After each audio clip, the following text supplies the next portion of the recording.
Smart city പദ്ധതിയിൽ TECOM മുടക്കിയ തുക വിലയിരുത്തി തിരിച്ചു കൊടുത്ത് ഒഴിവാക്കാനുള്ള തീരുമാനം നിയമോപദേശത്തിന്റെ അടിസ്ഥാനത്തിൽ യുഎഇയുമായുള്ള നല്ല ബന്ധം തുടരാൻ കൂടിയാണ് വ്യവസ്ഥ ലംഘിച്ചിട്ടും ഡികോമിനെതിരെ ആർട്ടിബ്രിഷൻ നടപടിക്ക് വ്യവസായ വകുപ്പ് ശ്രമിക്കാത്തത്.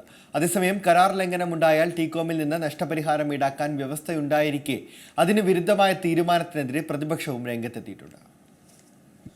ഒറ്റയടിക്ക് ഒഴിവാക്കിയാൽ വ്യവസായ സൗഹൃദ സംസ്ഥാനം എന്ന സന്ദേശത്തിന്റെ അടിസ്ഥാനത്തിൽ കാര്യങ്ങൾ ചർച്ച ചെയ്യപ്പെടും എന്നതുകൊണ്ടാണ് നിലവിലെ തീരുമാനം എന്നതാണ് സർക്കാർ വിശദീകരണം. ഏറ്റെടുക്കുന്ന ഭൂമി ഇൻഫോ പാർക്കിന്റെ വിപുലീകരണത്തിനും പുതിയ പങ്കാളികൾക്കും നൽകാനാണ് നീക്കം. കൊച്ചി സ്മാർട്ട് സിറ്റി പദ്ധതിയിൽ നിന്ന് ടീകോം ഒഴിയുമ്പോൾ സർക്കാർ നഷ്ടപരിഹാരം നൽകാൻ തീരുമാനിച്ചത് കരാറിന് വിരുദ്ധമാണെന്നാണ് നിലവിൽ ഉയരുന്ന ആരോപണം. സർക്കാർ ഭാഗത്തു നിന്നും വീഴ്ചയുണ്ടായാൽ മാത്രമേ ടീകോമിന് നഷ്ടപരിഹാരം നൽകേണ്ടതായിട്ടുള്ളൂ. 10 വർഷത്തിനകം 90,000 തൊഴിലവസരങ്ങളും 8.8 ദശലക്ഷം ചതുരശ്രയടി IT ഇതര സ്ഥലം എന്ന വ്യവസ്ഥയും പാലിക്കാത്തതിനാൽ ടീകോം വ്യവസ്ഥകൾ ലംഘിച്ചെന്നത് പ്രഥമദൃഷ്ട്യാ വ്യക്തമായെന്നാണ് ആക്ഷേപം. കോടിക്കണക്കിന് രൂപ വിലയുള്ള 248 ഏക്കർ ഭൂമി സ്വന്തക്കാർക്ക് നൽകാനുള്ള നീക്കമാണ് ഇതിന് പിന്നിലുള്ളതെന്നാണ് പ്രതിപക്ഷ നേതാവ് VD സതീശൻ ആരോപിക്കുകയും ചെയ്തിട്ടുള്ളത്.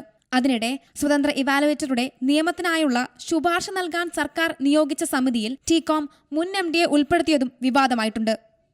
C Malayalam news, Thiruvananthapuram. ഏറ്റവും പുതിയ വാർത്തകളും വിശേഷങ്ങളും വിരൽത്തുമ്പിലറിയാൻ സി മലയാളം ന്യൂസ് എല്ലാ ഡിജിറ്റൽ പ്ലാറ്റ്ഫോമുകളിലും ലഭ്യം.